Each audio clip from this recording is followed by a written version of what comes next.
जय हिंद दोस्तों। कैसे हैं आप लोग। तो आज हम बात करने वाले हैं एक वियतनामीज़ हॉरर मूवी के बारे में जिसका नाम है वियतनामीज़ हॉरर स्टोरी। दोस्तों एक एंथोलॉजी फिल्म है जिसके अंदर कई सारी कहानियां हैं और ये जो कहानियां हैं ये लोकल अर्बन लेजेंड्स के बारे में हैं जो कि आपको बेहद पसंद आएगी। तो आप इस वीडियो को अंत तक ज़रूर देखिएगा। फिल्म की स्टार्टिंग में हमें एक कपल दिखाया जाता है जो कि एक नए घर में शिफ्ट हुए थे और वो वहाँ पर पूजा कर रहे थे। उस लड़के का नाम लैम होता है जो कि एक मूवी डायरेक्टर था और उसने अपने दोस्तों को डिनर पर बुलाया हुआ था जहाँ पर वो सभी बैठकर डिनर कर रहे होते हैं। उसके दोस्त का नाम क्वांग था जो कि अचानक से उठता है और वो उसके पिता की तस्वीर के पास जाता है उनसे प्रेयर करने के लिए, क्योंकि उसके पिता मर चुके थे और वो उनके सामने हाथ जोड़ना चाहता था। जब वो ऐसा करता है तो अचानक से वहाँ की लाइट चली जाती है जिससे सभी लोग काफ़ी ज़्यादा डर जाते हैं। तभी उनका घर का दरवाज़ा कोई खटखटाने लगता है और जब लैम वहाँ पर जाता है तो देखता है कि उसका दोस्त वहाँ पर आया हुआ है जो कि बारिश में भीग गया था और वो यहाँ पे उसकी मदद मांगने आया था। अब लाइट चली गई थी जिसकी वजह से इन लोगों के पास कुछ भी करने को नहीं था, इसीलिए वो सभी डिसाइड करते हैं कि क्यों ना वो एक एक करके हॉरर स्टोरीज सुनाएं, क्योंकि ऐसा करने से उनकी रात बीत जाएगी। सबसे पहले क्वांग अपनी स्टोरी सुनाना शुरू करता है जहाँ पर वो लांग लुआंग नाम की एक एक्ट्रेस के बारे में बताता है जो कि एक सुंदर एक्ट्रेस हुआ करती थी और उसे बहुत ज़्यादा मर्द पसंद किया करते थे। उसने बहुत सारी मूवीज़ करी थी जो कि सारी हिट थी और फ्री टाइम में वो स्ट्रीट्स पे मौसम्मी का जूस पीने जाया करती थी। इसीलिए उस स्ट्रीट वेंडर ने अपनी फ़ोटो ही उसके स्टॉल पे लगा दी थी जिससे कि उसकी और ज़्यादा बिक्री होती थी। एक दिन हुआंग जब घर वापस आ रही थी तो उसके चेहरे पर किसी ने एसिड डाल दिया जिसकी वजह से उसका सुंदर चेहरा पूरा जल गया था और इस इंसिडेंट के बाद वो कहाँ गायब हो गई किसी को भी कुछ भी पता नहीं था। पर कुछ सालों बाद एक नई एक्ट्रेस जिसका नाम नूर था उसने हुआन की जगह ले ली और उसने कई सारी फिल्म्स में काम किया और नूर ने उसका घर भी खरीद लिया था उसके अंदर रहने के लिए। उसके बाद हमें नवुक नाम की एक लड़की दिखाई जाती है जिसका सपना था एक बहुत बड़ी एक्ट्रेस बनने का और वो अपने बॉयफ्रेंड के साथ रहा करती थी। नवुक का चेहरा थोड़ा सा हुआंग की तरह दिखता था, इसीलिए आइनूर उसे अपना स्टूडेंट बनाकर घर पर बुलाती है और वो उससे कहती है कि वो उसे एक अच्छी एक्ट्रेस बनने की पूरी ट्रेनिंग देगी जिससे कि उसे कई सारी फिल्म्स मिलने लगेंगी।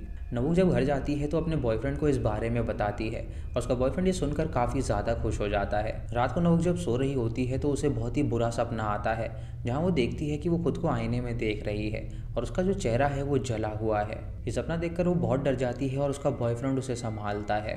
अगले दिन जब वो आइनों के घर जाती है तो वो उससे बहुत ज़्यादा नाराज़ थी क्योंकि नवुक ने उससे ये बात छुपाई थी कि उसका कोई बॉयफ्रेंड भी है और वो उसके साथ रहती है।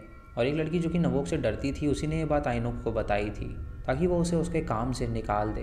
तभी आइनोक से एक डायरेक्टर मिलने के लिए आता है उसे फिल्म साइन करवाने के लिए और नवुक उस लड़की के साथ बाहर निकल ही रही होती है कि अचानक से उसका ध्यान एक कमरे पे पड़ता है।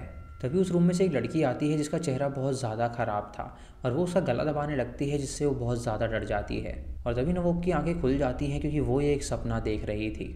वो उठती है तो देखती है कि दरअसल वो आइनों के घर में ही सोई हुई है और वो कहीं और नहीं बल्कि उसके गोद में ही सो रही थी क्योंकि थकान की वजह से उसे वहीं पर नींद आ गई थी। ये देखकर नवुक अपने घर जाने के लिए तुरंत निकल जाती है और रिक्शे वाले को जब वो पैसे देने के लिए जाती है तो उसे याद आता है कि वो अपना पर्स तो आइनोक के घर में ही भूल गई थी, जिसकी वजह से उसे वापस से आइनोक के घर जाना पड़ता है। जब वहाँ पर पहुँचती है तो उसे किसी के चिल्लाने की आवाज़ आती है और वो आवाज़ देने लगती है ताकि कोई दरवाज़ा खोल सके। तभी वो उसे मैसेज करती है और उससे कहती है कि वो बिल्कुल ठीक है तो वो उसकी चिंता ना करे और जो कुछ भी सामान उसका रह गया है वो कल उसके घर में आए वो उसे दे देगी। अगले दिन वो फिर से आइनोर के घर जाती है जहाँ आइनोर उसे एक अच्छी खबर देती है और उसे बताती है कि उसने उसकी अगली फिल्म में उसे एज अ को स्टार कास्ट किया है और वो कहती है कि उसे उसकी ट्रेनिंग देनी है तो वो उसके साथ शिफ्ट हो जाए। ये सुनकर नवुक हैरान हो जाती है और वो काफ़ी ज़्यादा खुश थी क्योंकि उसका एक्ट्रेस बनने का सपना अब सच होने वाला था। आइनो उससे कहती है कि वो ये काम उसे तभी दिलाएगी जब वो अपने बॉयफ्रेंड से ब्रेकअप करेगी और नवुक को किसी भी हाल में वो रोल चाहिए था, इसीलिए वो अपने बॉयफ्रेंड से ब्रेकअप कर लेती है और अपना सारा सामान लेकर वो आइनोर के घर आ जाती है वहाँ पर रहने के लिए। आइनोर उसे वहाँ पर रहने के 2 रूल्स बताती है। पहला रूल ये था कि उसे कभी भी ऊपर वाले कमरे में नहीं जाना है और दूसरा रूल ये था कि उसे रात को ऐसे ही घर में नहीं घूमना है। ये रूल सुन के वो हैरान हो जाती है और सोचती है कि आखिर ये रूल्स बनाए क्यों गए हैं। अगले दिन आइनोर नवुक को अपने डायरेक्टर से भी मिलवाती है पर जो डायरेक्टर होता है वो उसे फिल्म में लेने से इनकार कर देता है। तो आइनोर नवुक से कहती है कि वो बिल्कुल भी चिंता ना करे, उसको ऐसी ट्रेनिंग देगी कि वो डायरेक्टर मना कर ही नहीं पाएगा। वो हर रोज़ उसका मेकअप करने लगती है और उसे योगा भी करवाती है ताकि वो अपने स्किन को ग्लोइंग रख सके। रात को वो उसे एक अजीब तरह का सूप भी पीने के लिए देती है और कुछ दिनों बाद ही उसे फिल्म में कास्ट कर लिया जाता है। इसके अलावा भी आइनोक नवुक के लिए बहुत कुछ करती है, जैसे कि वो अपनी प्रॉपर्टी भी उसके नाम ही करवा देती है जो कि एक बहुत ही बड़ा स्टेप था। नवोक इससे काफ़ी ज़्यादा हैरान थी, लेकिन वो साथ ही साथ खुश भी थी और वो आंखें बंद करके आइनोर पे भरोसा करने लगी थी। एक दिन आइनोर देखती है कि नवोक अपने बॉयफ्रेंड से फ़ोन पर बात कर रही है, इसलिए वो नवोक से कहती है कि उसने उसकी शर्त क्यों तोड़ी। वो अपने बॉयफ्रेंड के पास तुरंत जाए और उससे कहे कि वो उसे कॉल करना बंद करे, और नवोक उसकी बात मान के ठीक ऐसा ही करती है, जिससे उसके बॉयफ्रेंड को बहुत ज़्यादा बुरा लगता है। रात में वो रोज़ की तरह ही नवोक को सूप पीने के लिए देती है और उसको वो सूप थमाकर वहाँ से चली जाती है। लेकिन इस रात नवोक का वो सूप पीने का बिल्कुल भी मन नहीं था, इसीलिए वो कॉफ़ी पी लेती है और उस सूप को साइड में ही रख देती है, क्योंकि उसे पूरी रात जाग कर अपनी स्क्रिप्ट रीड करनी थी। तभी देर रात को उसे किसी के चिल्लाने की आवाज़ आती है, जिसे चेक करने के लिए वो तुरंत उस आवाज़ के पीछे जाती है। इधर हम आइनोर को देखते हैं जो कि अपने आईने के सामने होती है और वो अपने चेहरे की चमड़ी को उखाड़ रही थी। नवोक जब ऊपर होती है तो अचानक से उस पर कोई लड़की अटैक कर देती है, जिससे कि वो बेहोश हो जाती है और अचानक से उसकी आंखें खुल जाती हैं, क्योंकि वो ये एक सपना देख रही थी। अब नवोक का बॉयफ्रेंड बहुत ही ज़्यादा परेशान था, इसीलिए अगले दिन वो उससे मिलने के लिए आता है। लेकिन जब वो दरवाजे पर होता है तो आइनोर उसे घर के अंदर नहीं आने देती। इधर आइवोक रेडी हो जाती है और वो आइनोर के साथ शूटिंग पर जाने लगती है और उसका ध्यान स्क्रिप्ट पे लगी कॉफ़ी के निशान पर जाता है और कहीं ना कहीं ये देखकर उसे अंदाज़ा हो जाता है कि कल रात उसने जो भी सपने में देखा था वो उसके साथ बिल्कुल सच में हुआ था। इधर रात को नवोक का बॉयफ्रेंड जब अपने घर लौट रहा होता है तो कुछ गुंडे उसे घेर लेते हैं और उसे बुरी तरह पीटते हैं, और जब वो अपनी जान बचाने के लिए वहाँ से भाग रहा होता है तो वो एक ट्रक के आगे आ जाता है, जिससे उसकी मौत हो जाती है। इधर आइनोर जब नवोक को सूप पीने के लिए देती है तो वो उस सूप को नहीं पीती, बल्कि वो उसे अपने बैग में डाल देती है, क्योंकि वो आज रात जग के देखना चाहती थी कि आखिर यहाँ पर चल क्या रहा है। रात को जब उसे नींद नहीं आती तो वो ऊपर वाले फ्लोर पर जाती है, जहाँ वो आइनोर के कमरे से झांकने लगती है और उसे नजर आता है कि आइनोर अपने चेहरे से स्किन हटा रही है। ये देखकर वो बहुत डर जाती है और तुरंत वहाँ से भागने लगती है। लेकिन आइनोर जब ये देखती है तो वो उसे पकड़ लेती है और वहीं पर बेहोश कर देती है। जब नवोक की आंखें खुलती हैं तो वो अपने आप को चेन से बंधा हुआ पाती है और उसी जगह पर उसे एक और लड़की मिलती है जो कि उसके सपने में आती थी, जिसे देखकर वो समझ जाती है कि वो सपना नहीं बल्कि हकीकत था। ये लड़की उसको बताती है कि दरअसल जो लड़की आइनोर बन के घूम रही है वो कोई और नहीं बल्कि वो हुआंग ही है, जिसका चेहरा एसिड से जल गया था और उसके बाद उसने ब्लैक मैजिक की प्रैक्टिस करी, जिसकी मदद से वो किसी भी लड़की की स्किन को चुराकर अपने ऊपर लगा सकती है और उसकी वजह से उसका शरीर भी बूढ़ा नहीं होता है। वो लड़की उसे बताती है कि दरअसल वो असली आइनूर है और वो उसे घर में रह रही है मालकिन बन के। उसने उसका चेहरा भी ले लिया है और ब्लैक मैजिक से वो बूढ़ी भी नहीं हो रही है और उसने उसे यहाँ पर बंदी बना के रखा हुआ है। अब उसका अगला टारगेट नवोक है, क्योंकि वो अपने चेहरे पर किसी की स्किन सिर्फ 20 साल तक ही रख सकती थी। ये सारी बातें जानकर नवोक काफ़ी ज़्यादा डर जाती है और इधर हम हुयांग को देखते हैं जो कि ब्लैक मैजिक कर रही होती है ताकि वो नवोक की चमड़ी पूरी तरह ले सके। तभी वो वहाँ पर जाती है और वो असली आइनोर को उसके सामने ही जान से मार डालती है, क्योंकि उसका काम अब ख़त्म हो चुका था। ये देखकर नवोक काफ़ी डर जाती है और वो वहाँ से भागने की कोशिश करने लगती है, लेकिन घर के सारे दरवाजे बंद होने की वजह से वो वहाँ से नहीं भाग पाती। उसके बाद वो उसके पास आती है उसका चेहरा लेने के लिए, लेकिन तभी अचानक नवोक एक कांच का टुकड़ा उठाती है और अपने चेहरे पर उससे कट लगा देती है, जिससे कि उसका चेहरा खराब हो जाता है। ये देखकर हुआंग को उस पर बहुत ज़्यादा गुस्सा आता है और नवोक को चाकू से स्टैब करके वहीं पे जान से मार डालती है। अगले दिन वो एक नई लड़की को सेलेक्ट करती है और उसे अपना शिकार बनाती है और वो लड़की भी एक बहुत बड़ी फिल्म स्टार बनना चाहती थी। और इसी के साथ ये पहली स्टोरी यहीं पर ख़त्म होती है। ये सभी स्टोरी उन सभी दोस्तों को काफ़ी ज़्यादा पसंद आती है और उसके बाद क्वांग की वाइफ दूसरी स्टोरी सुनाती है, जो कि कहानी होती है दिनपी नाम के एक लड़के की, जो कि स्कूल के बाहर कॉटन कैंडी बेचा करता था और वो एक मैजिशियन भी था जो कि बच्चों को छोटा मोटा मैजिक दिखा के उन्हें आकर्षित करता था और उसके बाद वो अपनी कैंडीज़ बेचा करता था। काम खत्म करने के बाद डिनपी अपने घर जाता है जहाँ पर उसे आंटी नम मिलती है, जो कि अकेली रहा करती थी और वो बहुत ज़्यादा वृद्ध अवस्था में थी। डिनपी को उसकी हालत देखकर काफ़ी बुरा लगता है और वो कभी कभी उसकी मदद भी कर दिया करता था। फिर वो अपने घर जाता है अपने पिता के पास रहने के लिए, जहाँ हमें पता चलता है कि उसका पिता मेंटली इल है और वो अपने पिता के साथ अकेले ही रहता है। उसके मेंटली इल पिता के पास एक डेविल मिरर था और वो मिरर उसे खुद डेविल ने ही दिया था और वो हमेशा उसकी पूजा किया करते थे। डिनपी को अपने पिता की ये सारी पागलपंती लगती है और उसका मानना था कि डेविल मिरर में कोई शक्तियाँ हैं ही नहीं, इसीलिए वो अपने पिता की इन सारी बातों को इग्नोर कर दिया करता था। कुछ देर बाद जब डिनपी बाहर निकलता है तो उसे वहाँ पर एक छोटी सी बच्ची नज़र आती है, जो कि उससे कहती है कि वो उसे एक मैजिक ट्रिक दिखाए और ये कह के वो वहाँ से भाग निकलती है। डिम्पी ये देखकर उसका पीछा करने लगता है, लेकिन वहाँ पर उसे एक आदमी रोक लेता है और उसे अपने हाथ के बनाए हुए राइस नूडल्स खाने के लिए कहता है। जैसे ही डिम्पी एक निवाला लेता है तो उसके अंदर ढेर सारा खून गिर जाता है। ये देखकर वो हैरान हो जाता है और जब वो ऊपर देखता है तो वहाँ पर उसे उस आदमी की कटी हुई गर्दन नजर आती है, जिसे देखकर वो बहुत ज़्यादा डर जाता है। वो देखता है कि उस आदमी के हाथ में उसकी आंखें और मुंह हैं, और तभी डिम्पी की आंखें खुल जाती हैं और उसे लगता है कि शायद वो एक सपना देख रहा था। तभी डिम्पी देखता है कि उसकी आंखों से खून भी निकल रहा था और वो कंफ्यूज हो जाता है कि कल रात ये सच में हुआ था या नहीं। वो तुरंत अपने डैड के पास जाता है और उसे सारी बात बताता है और उसका डैड उससे कहता है कि उसे अपना प्रॉमिस नहीं तोड़ना चाहिए। तभी डिम्पी देखता है कि उसके चेहरे पे जो खून था वो गायब हो गया है, जिससे उसे लगता है कि ये सब उसका वहम है और कुछ भी नहीं। उसके बाद वो रोज़ की तरह अपने काम पर निकल जाता है और रास्ते में उसे एक बुलेटिन बोर्ड मिलता है और उस बोर्ड के अंदर एक इश्तिहार था। वहाँ पे एक मैजिक कंपटीशन होने वाला था और जो कोई भी जीतेगा उसे भारी मात्रा में पैसे मिलने वाले थे। शाम को वो इस बारे में अपने डैड से बताने के लिए जाता है, लेकिन वो देखता है कि उसका डैड उसी मिरर की पूजा कर रहा है, इसीलिए वो उससे इस बारे में डिस्कस नहीं करता। वो उनके रूम के अंदर घुस जाता है और वहीं पर बैठ जाता है और उस स्टूल के नीचे उसे वहाँ पर एक बॉक्स मिलता है। जब वो बॉक्स को खोलता है तो उसके अंदर मैजिक करने की कुछ चीज़ें लिखी हुई थी और उसे देखकर उसे याद आता है कि उसके डैड भी बचपन में उसे मैजिक दिखाया करते थे कि जो वो जॉब करता है सालों पहले उसके डैड वही जॉब करते थे। लेकिन उसके डैड के पेरेंट्स को मैजिक करना बिल्कुल भी पसंद नहीं था, इसीलिए उन्होंने उसके पिता का सारा सामान जला दिया था। लेकिन उसी रात उसके डैड को एक मिरर मिला जो कि बहुत ज़्यादा अजीब था और उस मिरर को साथ में रखकर उसके डैड काफ़ी लोगों को मैजिक ट्रिक्स दिखाया करते थे। लेकिन एक दिन उसके डैड जब मैजिक दिखा रहे थे तो उसने अपने साथी को ही जान से मार डाला, जिसके बाद से ही उन्होंने मैजिक करना बंद कर दिया था। अगली सुबह डिम्पी जब बाहर जाता है तो उसे अपने अपार्टमेंट का ओनर मिलता है और ये जो ओनर था वो आंट नम का बेटा था, जिसे देखकर डिम्पी काफ़ी ज़्यादा खुश हो जाता है और उसे कहता है कि उनका बेटा वापस आ गया है तो आंट नम अब अकेली नहीं रहेगी, क्योंकि उनका ख्याल रखने के लिए उनका बेटा आ चुका है। ये सुन के वो आदमी उससे कहता है कि वो किस आंट नम की बात कर रहा है, उसकी माँ को तो मरे हुए कई साल हो गए हैं। ये सुनकर वो हैरान हो जाता है और सोचता है कि अभी कुछ दिन पहले ही तो उसने आंट नम को देखा है, तो वो इतने साल पहले मर कैसे सकती है। डिम्पी को कहीं ना कहीं लगने लगता है कि उसे भूत नज़र आते हैं, इसीलिए वो इस बात से काफ़ी ज़्यादा परेशान हो गया था। उस मिरर से परेशान होकर वो उस मिरर को तोड़ने की कोशिश करने लगता है और जैसे ही वो उसे पटकता है वैसे ही वो एक स्टेज पर पहुंच जाता है, जहां पर वो देखता है कि उसके डैड बहुत सारे बिना सर वाली बॉडीज़ के साथ बैठे हैं, जो कि ऑडियंस के रूप में उसका शो देखने के लिए आए हैं। ये देखकर वो हैरान हो जाता है और उसके बाद वो फिर से अपने अपार्टमेंट की सीढ़ियों पर पहुंच जाता है।